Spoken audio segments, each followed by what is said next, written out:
Thank you for coming. I truly feel honored. This is something that I've been working on for about a year and a half, 2 years, and it's something that kind of everything came together as far as the model is concerned. And so as I roll it out, I'll talk about pretty much where it came from and where I want to take it, which is really the big picture about the possibilities that exist. So let me get my clicker. So first of all, my name is Ty Glover. I'm a Philadelphia native. Been here for a while since, well, I guess I was born here. But you know, I've been in the air for a while. I've gone to Temple University. I graduated there with my MBA. This is a model that kind of came out of a crisis that I went through. And it was something that was pretty much taking different parts of an experience and tying them together and coming up with something new. Now, just recently I went through and was first place winner at Temple University's Innovation and Entrepreneurship Contest back in 2018. I also just recently launched a book, Partner Up. This is a book that talks about the mechanics of the model and how it all works, as well as some potential markets. This is a first edition, my first book. So I'm working on a revision to this one right now, but it's something that's available on Amazon as well. If I walk in and I talk about what we're pretty much going to be looking at today, first of all, I'm going to talk about what the model is. I'm going to go and take you into where it came from, which is really important. I'm going to talk about how it all works, and lastly, where I'm going to take it. But I want to make a deal with you. I promise you not to sell you. I'm not going to sell you anything, but I need to get something from you in return. My hope is that you will take the papers that were on your chairs and you'll give us some feedback, because we're looking to go and adjust the model and improve it. So we'd love to get your feedback. Okay? So let me walk right in. And what is it? I'm going to turn this a little bit so you can see it. So first of all, I'm going to walk right in to tell you what it is. InvestOut is a simple model.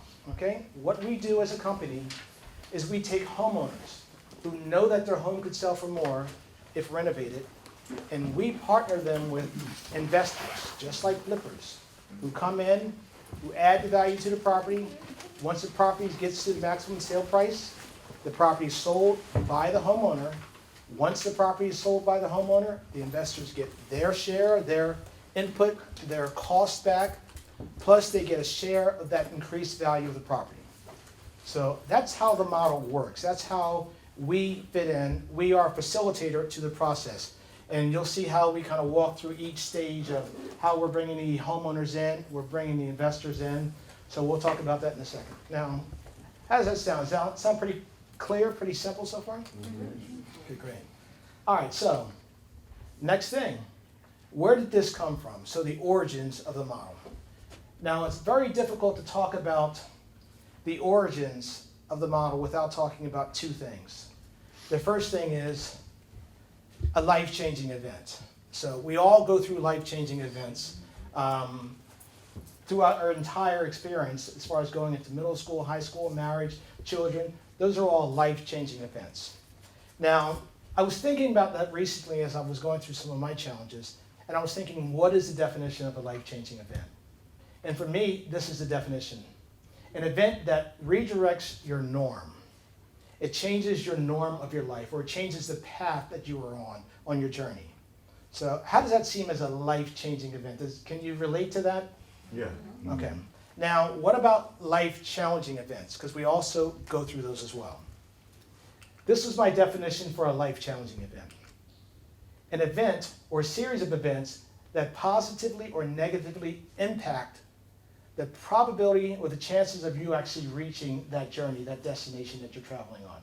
So you have that event, and it's either going to increase the likelihood that you're going to reach your goals, or you have it and it's going to decrease that likelihood. My daughter's in that situation right now, and she's going through a life-changing event, and it's a positive one. She's actually preparing to go to college, she's taking her tests, she's doing her essays, so she's having to rise to the challenge of being able to get into a good college. That's a positive life-challenging event. She's challenged by that.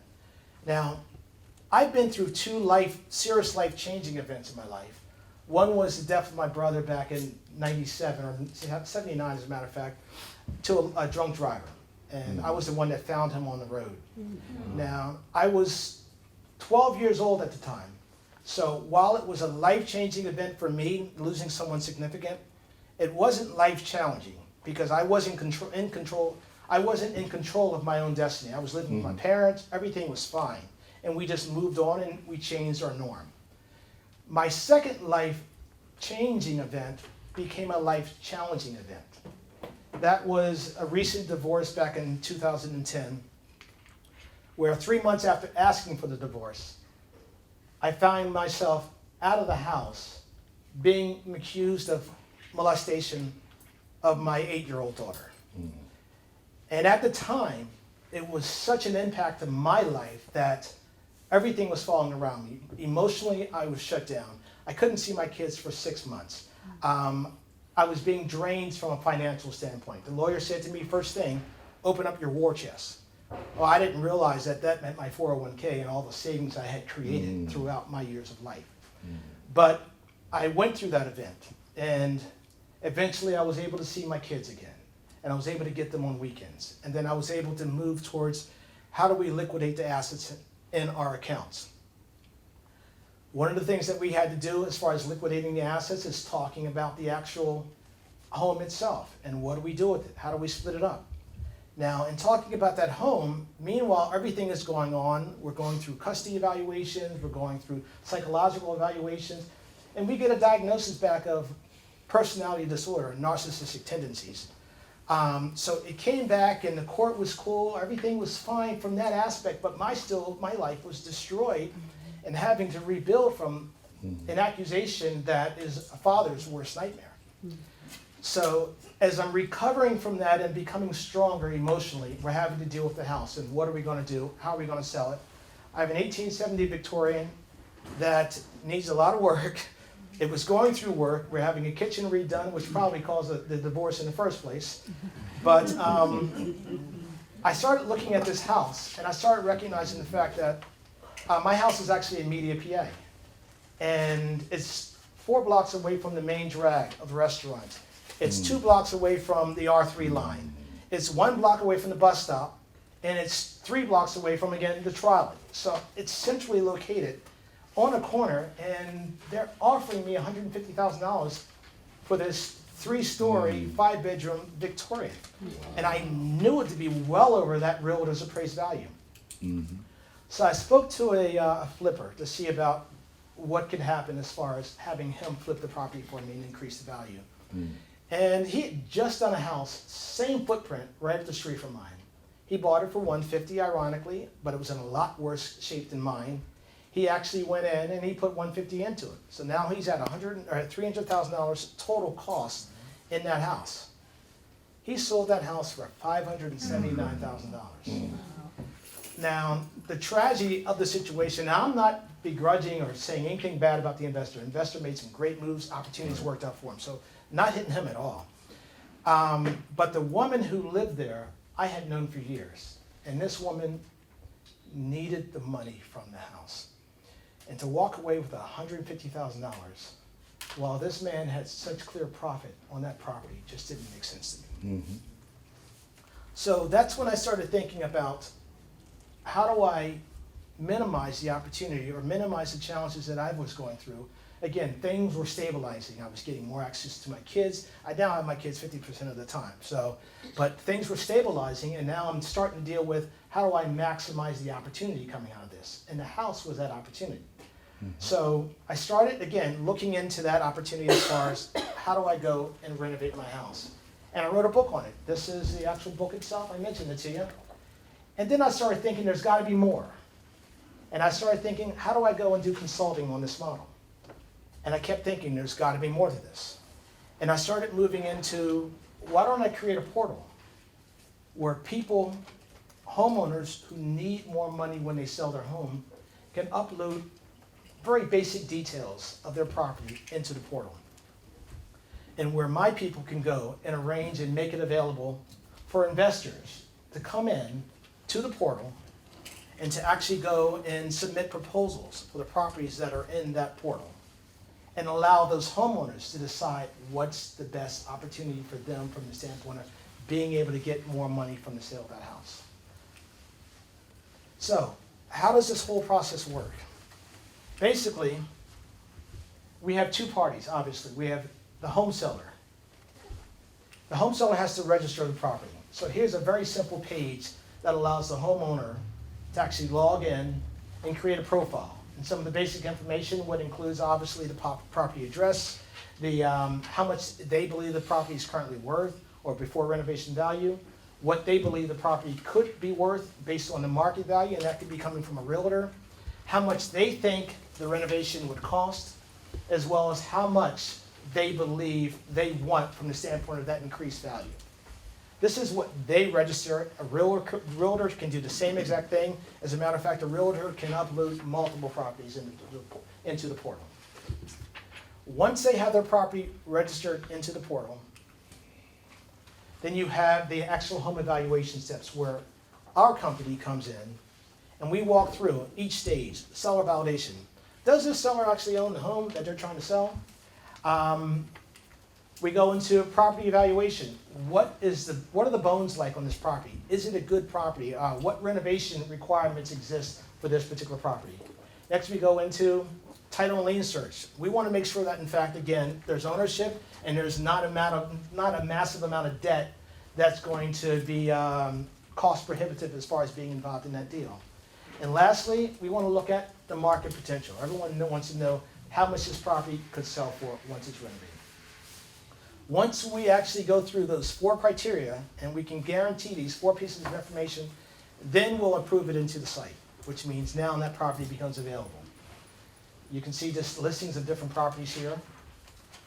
Once the property is available, then now the actual investor comes into the deal. The investor has the opportunity to create a profile. So here's a very simple profile of one particular investor where you can see that first part of it, which would be her profile, her personal side. Who am I? What do I do? What are my likes, my dislikes? You can also see to the far right is what we call our partner levels, and we have a total of 5 levels that are available. But I'll get to that a little bit later on. But we also have KPIs here from the standpoint of how many properties has this person engaged in? What were the homeowner satisfaction ratings? So the actual homeowner who just went through this process with this investor can say, you know, great job, I love what he did, or no, I didn't get the value. They can rate because it's all about how well you're doing. Yes, ma'am? KPI is key performance indicator? Yes, thank you. So they get an opportunity to be able to go and review that property. We also, as a company, review because we want to make sure that we have qualified people who are going to be doing the renovations. So we also will provide that rating. Next thing, we also have my story. This is that particular investor's story about what type of work they typically like doing. These are some of her designs and designs by room. So you can have an opportunity as a homeowner to be able to review the various things that this person has done to prior properties so you can see whether they're in fact a good match for me with my property. Next, we have the vision. See, I believe that everybody has a vision and a certain skill, a certain talent. I mean, we're all born with that, and we all have adaptations that take us to make us better in our certain areas. Why not capitalize on that? Bring that into the site and communicate who you are and how you're going to be different from anyone else coming in to do that renovation. Lastly, we have reviews by prior homeowners itself, or by prior homeowners, exactly. It's them talking about their experience working with this particular investor. Now, next, once her profile is set up, then we go to the next thing. This investor wants to go and see the available properties. She can log in, she has her profile set up, she gets that opportunity to be able to search by her area and look at, for example, the distance from a certain zip code or the amount of money that she has to renovate. For example, we're looking at renovations that can start anywhere in the area of like $10,000 to $15,000, which means it gives investors that don't have a great deal of money, cash saved up, to be able to start moving towards getting involved in smaller projects. And as you're building more projects, smaller projects, then you're actually increasing your savings, and now you move on to larger projects. So that's why we search in a number of different ways. Next, we also have the actual properties itself. Now, if this particular person is looking at a property, Let's say she chooses one. She goes in, she's selecting a property, she can see certain details associated with that property. What does that look like? Is that blocked? Oh, it's better. Okay. She can see certain details associated with that property. For example, she can see the pictures and walk through all the different photos that were uploaded by our administrative team. She can go through and she can see the dimensions of the house because our facilitators have all done that. We've all collected that information. We've standardized it and made it available. Also, that description of the property. She can also see just the key information about the property, the rooms and so forth. But as you notice down the bottom there, that's where the title search is. That's where that comparables report is. That's also where that inspection report is. It's all available for that investor to be able to review that even before they come and look at the house. The next thing is any videos that our administrative team walks through that house and takes, so you have a much better picture, whether you're flipping houses from Jersey or whether you're in Mexico and looking at properties in the Southeast Corridor. You know, it gives you the opportunity to really get intimately involved in what's going on in that property. The next thing is, she's interested in that house, the house that we just saw. So it gives her an opportunity to be able to go and submit that proposal. Now, there's two types of proposals that can happen in this situation. The first one is, you don't have to submit a proposal at all. If you just want to go and say, this is how much I think it's worth, this is how much I believe we can get it to, this is my cost, then you can submit that information. And if that investor, or excuse me, that homeowner is interested in that offer, it's sealed like that. This is basically that. But I think we're actually moving in a direction whereby once you're refining your skills and you're getting better and better at what you're doing, you want to differentiate yourself. So it gives you the opportunity to be able to go. I think I went a little bit back. So this is just, again, excuse me, some of the information that's available. You've got the inspection report, you've got the title search, as well as just the comparables. And that's what you, as an investor, can get to see about those properties. So now, I'm talking about the proposal development. That proposal that's being created is something that specifically and uniquely is you. It's your past experience as far as doing home renovations, but also your specific designs as far as what you would do with this property. And it's the goal to be able to present that property in such a way that you're going to be able to convince that homeowner that you're the person to go with. So this is just a couple more photos of different types of proposals that are put together, pictures of that vision, because it's all about, how many people have seen those TV shows where people walk in and they're like, well, I don't like the color or the carpeting. And a lot of people don't have the vision that God gave a Billy Goat. I mean, they just can't see anything. And this is about communicating what could be within that space for those who can. So we also have the cost. How much are you going to spend and what's your breakdown on that cost for that property? Property is awarded. That's because that homeowner says this is the best deal for me based on the amount of time, based on the cost, based on that projected sale, as well as even bigger, how much of the split of that increased value I'm going to get. Next, the home renovation is performed.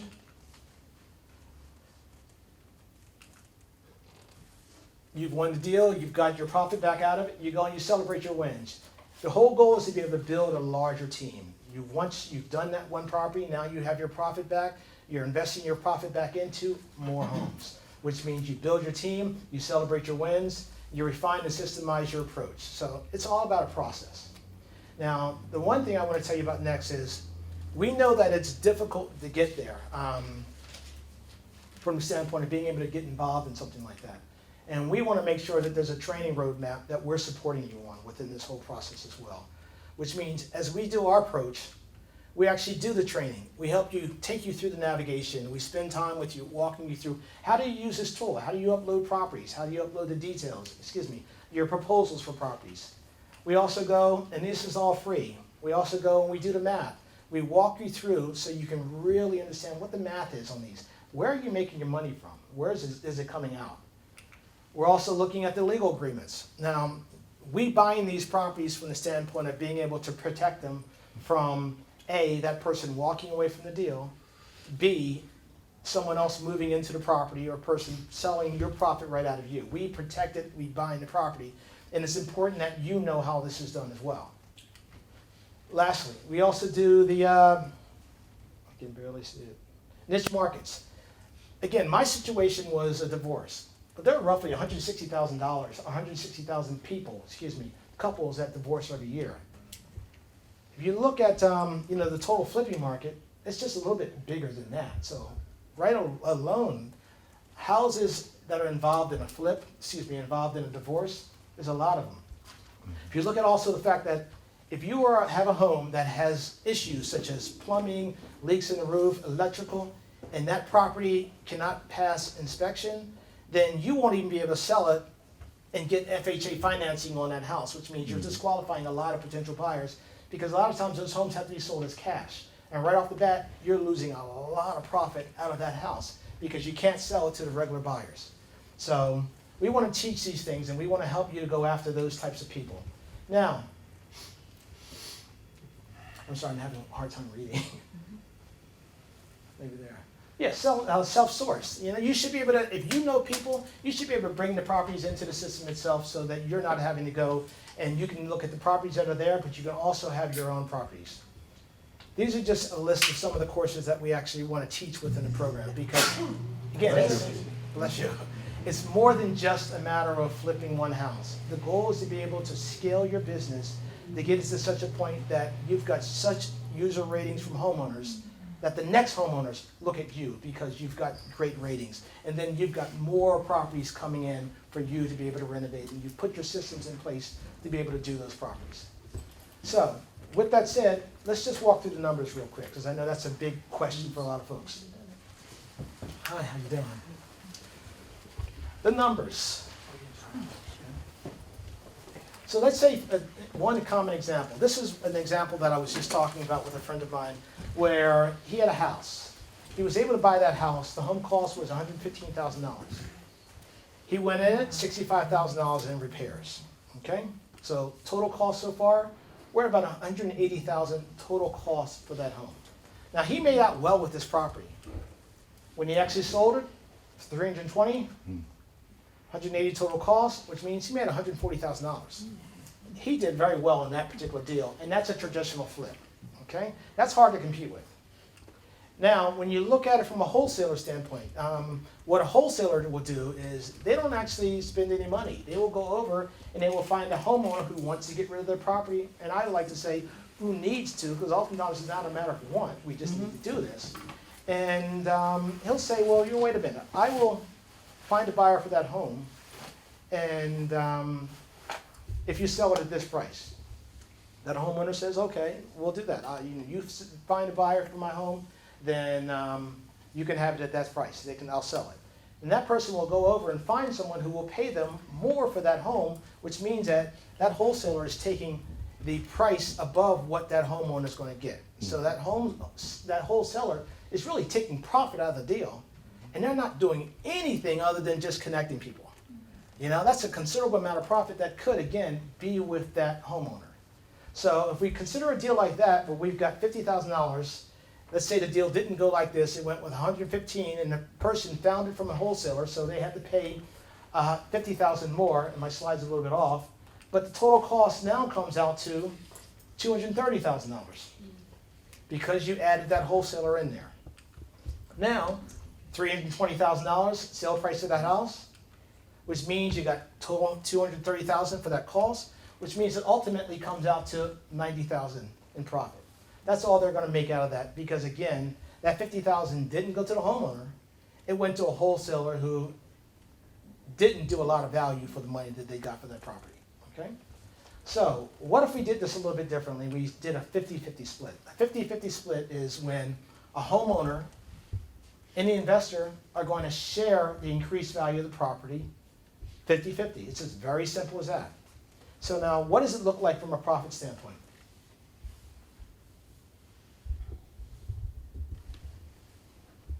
Oh, that already came out. Okay, so what does it look like from a profit standpoint? This is the same exact scenario that we talked about before. Now, let's split this up a little bit. Let's say the homeowner, they get their $115,000 back because that was the amount of money that was before the renovation.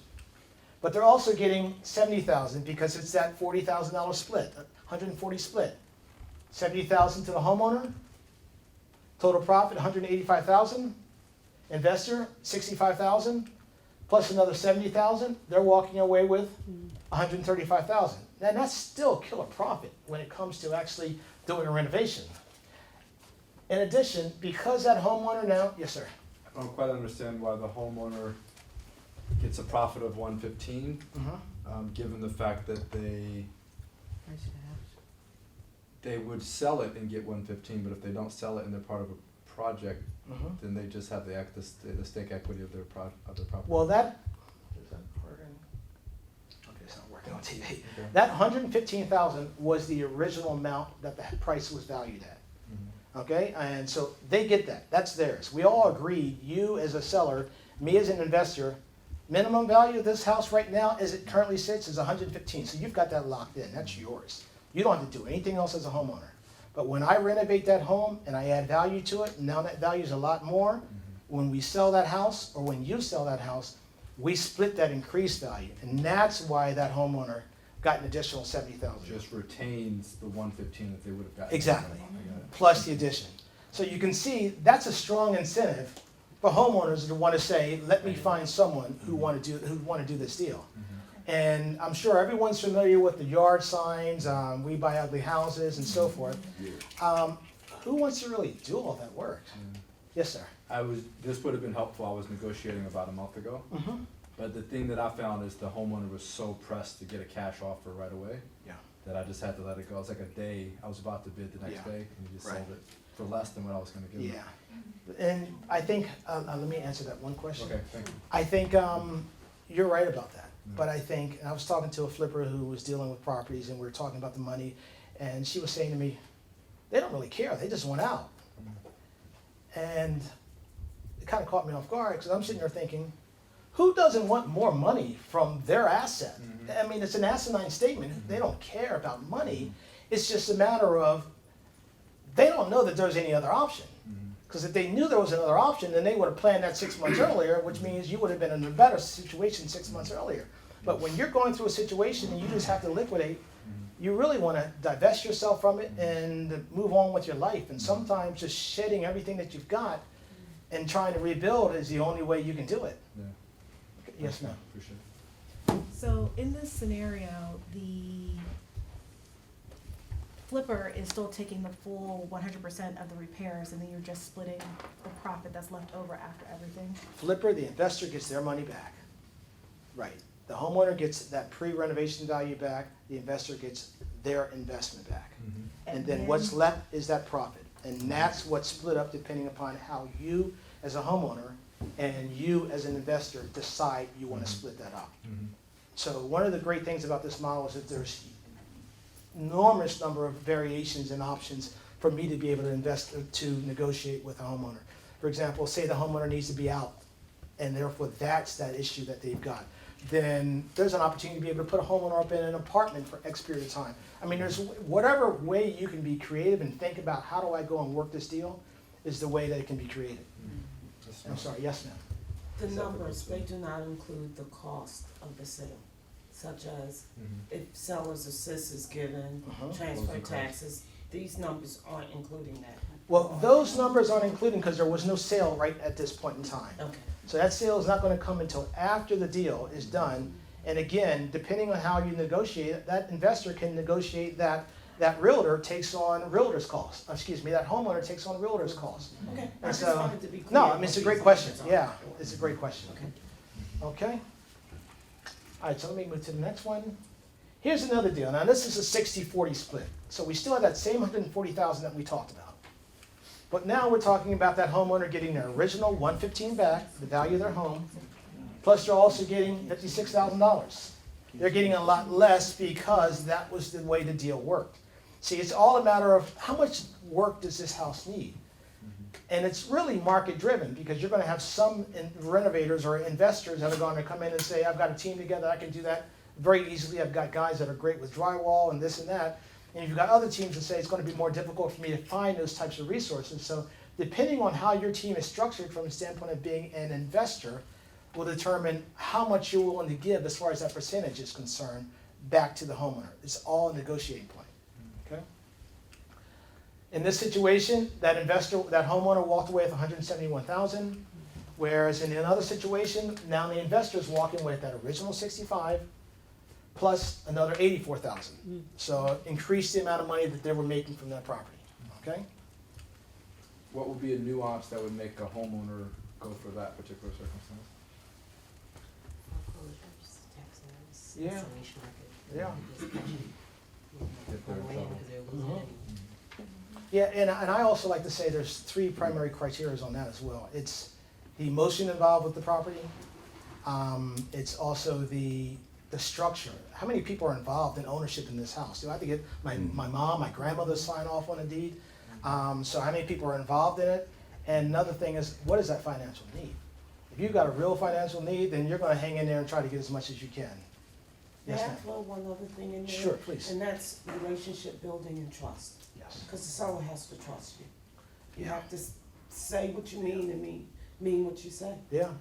Well, and a lot of that is that we're working to be that facilitator. So in an ideal world, you as investors, you don't really want to deal with homeowners. I mean, you really don't want to deal with homeowners. You want to go in and do the property, do what you do best. And you don't want to be hassled by anything going on for the homeowner. Just like the homeowners, they really don't want to deal with the investors. And so we break that and we act as that facilitator and work through. We're acting as the quarterback and helping each one through the process, okay? Now, where are we going with this? How many of you are familiar with a concept called triple bottom line investing or triple bottom line sustainability? Okay, great. We believe we have a tremendous platform here to be a triple bottom line business. First of all, our key stakeholders. We've got 5 key stakeholders that are involved in this deal. When you look at these key stakeholders, the primary ones are the homeowners. They need to make more money when they sell their homes. That's their pain point. Also the investors. A, they have a hard time finding properties. You're always seeing these signs up and around town. B, when they find properties, we have a hard time finding properties. B, the amount of work that goes into finding those properties is extensive. We also have a situation with, if you want to go and scale a business and move from 1 property to 5 properties to 10 properties a month or a quarter, then think about how much money you have to have in the pipeline for just purchasing those properties and how much you need to have in place just to be able to go in, do the renovation, and then they're holding out for 6 months until the property sells. That's a lot of liquidity that's tied up in just the ownership of the property, whereas if you didn't have it tied up there, you can actually go through and renovate more properties. And with your positive ratings from the standpoint of your feedback from the company, from the homeowners itself, you being positioned well, you're gonna find more homeowners coming to you because it's easier to work with you than it is any other way. And they can make more money. So that's what we're talking about from the standpoint of this particular piece. Here, I'm looking at the homeowners. Challenge with the homeowners is that $38,000 is the amount of money that's the deficit for the average retired family between being able to live and not having enough to live on each year. There's a tremendous gap from the standpoint of our savings, our 401ks, because think about it, we don't really get pensions anymore. So we're stuck with 401ks and whatever we can build. And quite often, we can't build it at all. So there's a huge gap there. Homeowners make more money. Second, when you look at the investors, there were 220,000 homes flipped last year by 138,000 companies or entities. That's about 1.5 homes per entity, which means there's not a lot of total homes on the market. So you're hearing all this stuff about Thad Merrill and everybody else doing flipping. There's not a lot of homes out there that's good inventory as far as the flip is concerned. We're looking at a market that's in the area of 5.4 million homes that were residentially sold last year. And when you think about the fact that 44% of all homes have to go through some type of repair in order to be able to pass through the inspection for the sale of the property, there's a lot of fruit there. There's a lot of opportunity for homes that really need to have some type of work. So, but let me move to the next one very quickly. Realtors. 87% of all realtors, new ones, fail within the first 5 years. It's hard to break in when all these other homeowners are tied up with an existing realtor that they know. Realtors fail. Also, when it comes to workers, when we look at our stakeholders, we also have realtors. There's a secondary stakeholders. Also the workers. We are interested and we do care about the opportunities of the workers itself. So when you're talking about formerly incarcerated, only 7% of the folks who have been incarcerated who go through this program, one program incidentally in Texas for entrepreneurship and learn how to be entrepreneurs, actually return back to prison. because they're now given opportunities that allow them to be able to invest in themselves. So there's opportunity there from the standpoint of the workers and bringing them into it. Community. 20% of the communities, this looks back at 2000, 20% of low-income communities across the country were gentrified. Now, when you talk about that gentrification taking place across 2000 of the decade, 60% of the residents that were there, lower income, stayed in those communities. So gentrification isn't necessarily a matter of just breaking the community apart. There's a good mix that's taking place in these communities. I'm going to try and move a little bit more quickly so we can move through. Second, we talk about profit. That's that second leg of the stool. We're talking about an opportunity to grow our business from the standpoint of stratifying. I talked about, for example, divorces. There are estate plans. There's a whole lot of different reasons as to why people have life-changing events and sell their homes. So there's different markets out there. But what about if you had an opportunity to be able to go and work with a class or a group of workers that were skilled and that you can tap into, and that you can leverage those workers in Texas or in California, and you can actually go and find the properties because there's so much detail online that you can really become an international flipper. It's that scalable from the standpoint of the properties are right there, and we're doing all the work from the standpoint of making the properties available to you. So that's just one thing that we're working with from the standpoint of profit. When it comes to the planet, I believe that what you have happening right now are a lot of flippers who are going into houses and putting in the cheapest inputs possible, especially in our communities, which means that those communities are going to be in 5, 7, 10 years falling apart again, because the material inputs that are going in there are not valued, they're not thought of. Additionally, so we want to work with that. We want to make sure also that we're adding in inputs. For example, I have a house, again, 1870s. When I turn on the water on the second floor, it takes 15 minutes for that water to get hot. Think about all that waste of all that water as I'm waiting for it to get hot because it's got to travel all the way up. Whereas if you're going in there and putting instant water heaters and you're getting that instantaneous hit of hot water, then that's an opportunity right there to be able to cut down on the cost A of water and B, the usage. So there's a lot of opportunities even from the standpoint of that. Ultimately, this is what I'm trying to create. I'm trying to create an organization that feels dignity. We respect everyone who's involved, that we are striving for a win-win solution, because I think that's what it's all about. An organization that you really feel energized when you come in. You want to be involved. You get excited. One that you also feel challenged by, that you grow. You always have to continue to grow. This is the kind of organization, and this was a John Maxwell quote that I really liked, that stuck with me from the standpoint of the fact that when you're in this system, it seems like everything in the world is trying to grind you down. It would be nice to be connected with something that's uplifting, something that wants to take you, and something that believes in your dreams. That's what we're all about, and that's what we're trying to create as an organization. So thank you for your time, and I would appreciate any questions you may have.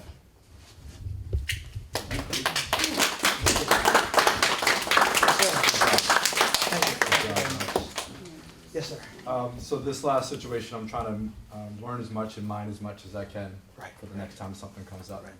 So the reason I actually pulled out at the last minute, because I was going to rush to put a bid in just to try to compete at the end. I was starting to get wind of the fact that there was like 5 heirs. It was his father, but the person who brought me in was the granddaughter. Right. And I've been working for 3 years, a lot for free, but paid a little bit. Yeah. And I was vested emotionally in it, but I had to pause a little bit. Right. So I found out there were 5 heirs, and 4 of them had no idea because the executor, the uncle, was basically telling them things that weren't true. Right. So I found out at the end of all of, and this is my friend that's kind of not knowing everything. Right. And I had to decide, and my mother said, don't tell your friend everything. And I brought up the idea of redemption, basically. 10 years from now, or actually 7 years from now, the brother or her could be like, well, I didn't agree to that sale. Right. And that's why I ended up pulling out of it. So my question is, he said to me, on a Thursday night, I was about to bid on Friday, he said, getting any clarification about redemption doesn't matter. They trust me, and I can make the decision. and I already transferred the property into my name. So I didn't know how in the world he went to a title office or a government agency and physically transferred it into his name. 99, and the lady died in 87. I mean, I believe in ghosts, but I think that's a little far. I felt emotionally tied to my friend. I didn't want to leave her out there, but my mother said it's too family oriented to Yeah. not get involved with There it. Yes, was, sir. there was just a case in the Inquirer, huge article about a guy who was busted. He was doing that. He was going to all these homes that were vacant or older people who didn't know, and he was stealing the property right from under them. And their families were like, "Wait a minute, your house got sold? What? What are you talking about?" He goes, "How did this happen?" So you may want to check with the Philadelphia Recorder of their Deeds and find out if you really want to investigate and see who, was But it this was legit? simple to do. It was very that simple. to do. It was due to a lot of the notaries. They were strictening up on notaries because notaries were being very, very lax on getting ID, seeing who you are, seeing who these signatures are. So what they're starting to do is really clamp down. So you may want to check with the quarter I have filter. two quick questions for you. So the first question is, I know you said you provide the properties, do you provide the labor? How do you, or is it up to the investor? Yeah, to put that's a great this team question. together? I think that's one thing that that kind of comes into the people piece itself. We don't provide the labor directly, because we're facilitators, and so folks that are involved in, we couldn't take responsibility for the labor. One thing that we want to do, though, as an organization, in looking at the people portion of it, is there's labor out there. Our goal is to be able to bring those folks in, to train them, to teach them the skills, so they become available. And once they learn how to do this, we'll invest in them, so they can actually start doing their own homes. Yeah, because labor is challenging. I Yeah, think you gotta everybody create a knows path, that. though. There's gotta be a That's reason why huge people wanna engage. Second to finding the house. Right. Can I ask my second quick question? Sure. So, I like your model, just a quick comment, I think it's sustainable. There's a social conscious aspect to it that I really like, so how do I get on board and how can I help you? I'm gonna give you my card, and first thing you can do is you can like us, you can hashtag us, because we know we have to. See, my goal is to not have to tap into, as little as possible, any type of venture capital money or anything like that. I'd love to be able to get some attention, to be able to get some likes, so we can build a Kickstarter campaign, and we can raise money that we can spend to actually bring in more properties, more homes, so that you have more opportunities. So that's what I would say, like us, and we'll give you cards, and we'll be communicating outwards. Yes, ma'am? Does your company take a percentage of anything, or how Great how does the whole question, thing work? great question. How, that's always important. What we do is, as our facilitating services, again, we go and do all the searches, we go and make sure that, in fact, the properties are being renovated to spec. And then what we do is, when the house sells, we get 5% from the homeowner and 5% from the investor. So that's of the increased value. So that's how we make our profit. Now, we are a new organization. I know we charge a lot less than wholesalers do from the standpoint of their engagement. And I also know we do a lot more. We will be doing a lot more than just going and finding a property for you, since we are making sure that the property is pre-qualified for investment. We'll also be providing, for example, opportunities for insurance, for a person to be able to have that insurance. Once a person buys a property, they can be assured that, in fact, certain things are warranted. So there's different ways that we want to add value as an entity as well. It's a great question, thank you. Yes, ma'am. Born and raised in the city, and now since I started doing this, been doing a lot of driving around in the neighborhood. I know it was a row of houses on this block, but now it's all gone. How do you feel about, or what can you do with like the vacant lots? I see they say they have lots for sale. So how would you go about getting those and rebuilding that whole block? Yeah, you're mentioning a great point, because my ideal for Invest Out isn't really even just about homes, it's about property. Yeah. And that vacant lot is just as much of an opportunity. If you can do that deal and present that, we'd love to be able to get those vacant lots. Yes. As a matter of fact, in that far off, you remember how many people remember what Amazon used to be about? Yeah. Does everyone remember that? In a little garage, yeah. Yeah, books. I would love to be involved in offering this type of a service to any asset that a person owns, whether it's their dad's old Rolex that's sitting and it's broken, and you're bringing in watch fixers or makers and so forth. So I think anything that's an asset that if corrected, fixed, can offer increased value to it. I think there's opportunities that are much bigger even than houses, but yeah. And then where, can you go back to your classes, like how are they offered? Like I do feasibility studies Gotcha. for investors for the most Okay. part. And I have some out-of-town investors where this market fits. Like they Gotcha. do not have a large budget. So, Okay. you know, I told them they would need to increase their budgets to include their repairs. Gotcha. And they were like, you know, we're not sure if we can do it, they're out-of-towners. Right. So this works well. Okay. So how would they, you know, I can recommend, Right. you know, your invest out to them? Beautiful. Yeah. Yeah, I Because mean, this works really good for my client, actually. yeah, and we're trying to do things online. We're trying to just set up some classes starting in the area of like January so we can get a full class to be able to walk through and see things. And we'll take them lockstep, and we'll be adding in more classes as we move through the process as well. But So you don't have any right now? no, we haven't started, but we're looking at starting it in January. And I will send out everyone, if I get your email and if you hashtag me back on that information, there's something set up on MailChimp. I will be communicating with you directly and telling you what our plan is rolling out. I know it's hot as sin in this room, so I know everybody wants you to leave. Yes, ma'am. For my husband, Yes. Oh, I'm sorry. I'm sorry. One of the challenges you mentioned earlier, even with the signs where we buy houses, is they're just finding houses in the market that they can flip or whatever they're going to do. What is your strategy for getting people's homes into your system that are going to be available to these investors? Great question. Great question. I didn't think of that one. No, I thought of that. The one thing that we're going to do is our goal is to leverage social media to be able to bring those houses into the portal. So we want to be able to do it virally from the standpoint of communicating out to homeowners. The fact that you can make more money when you sell. Everybody's talking about Zillow right now, and Zillow is now going out and buying houses. And those people are still giving up a tremendous amount of their profit on their home by quickly getting rid of it through Zillow. So I think if we communicate the fact that we're out here directly through lawyers, through estate planning sessions like that, then we can actually build the word on who we are as an organization. And really, we've got to be out there leveraging social media through search engine optimization on Google. So anybody who Googles on InvestOut, they'll know what we are. Our process itself is called the Partner Up process. And so we've got to also, I'm going to be doing a lot of different seminars and communicating outward on Facebook.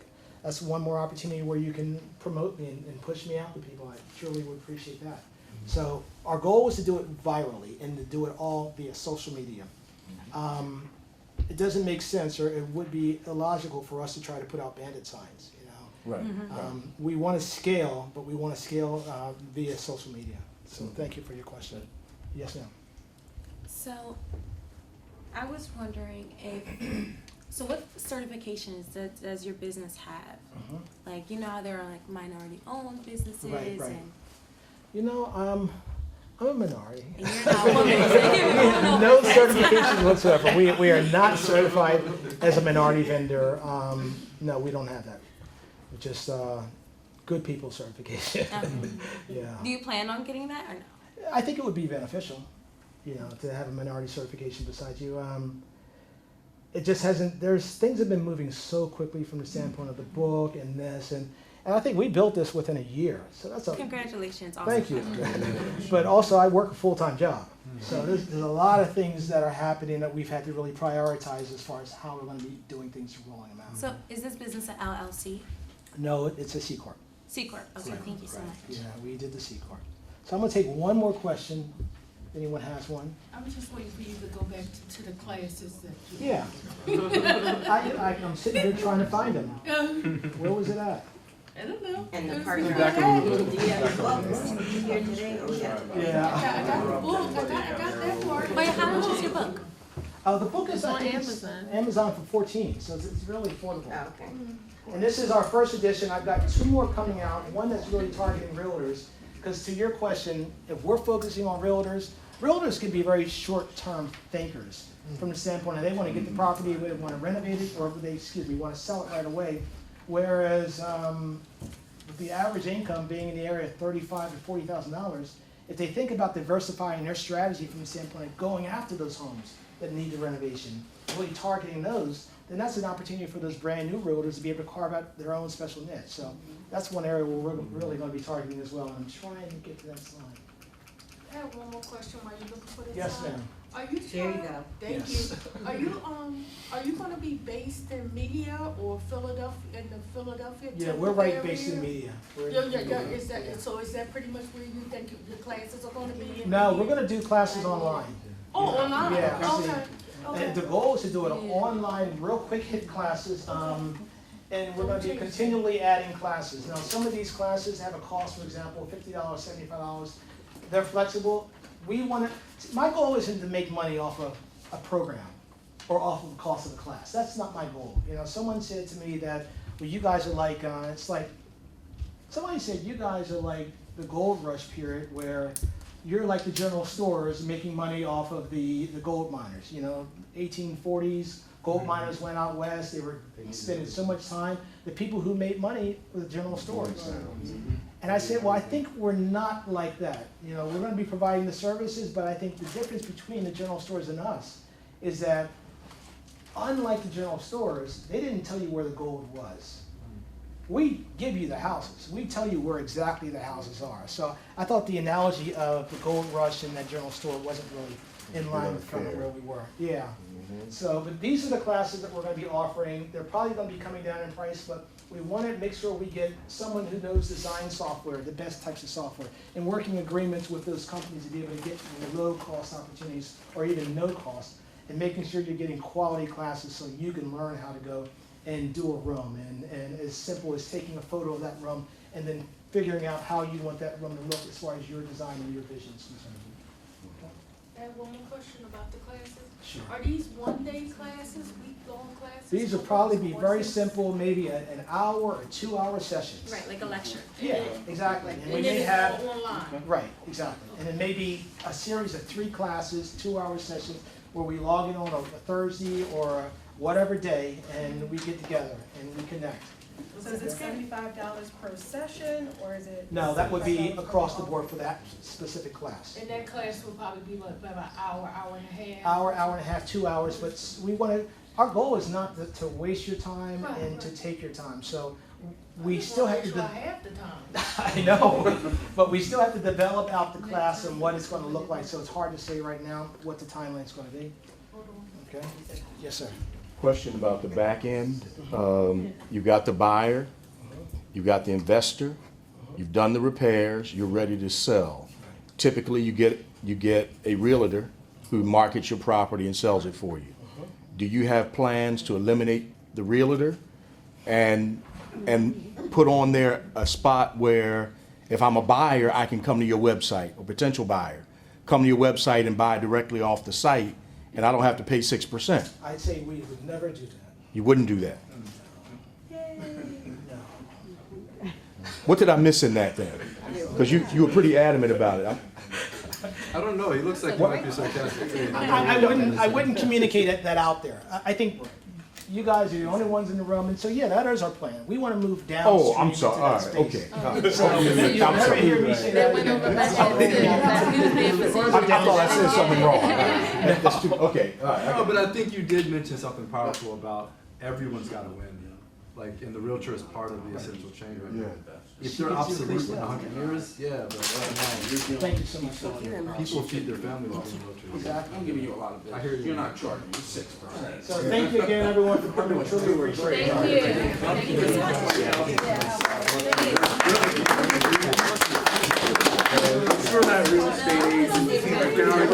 so much. Beautiful. I would love to hear them.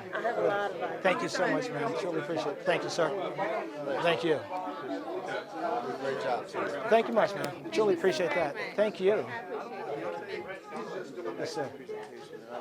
Thank you, man. Truly appreciate it. Thank you.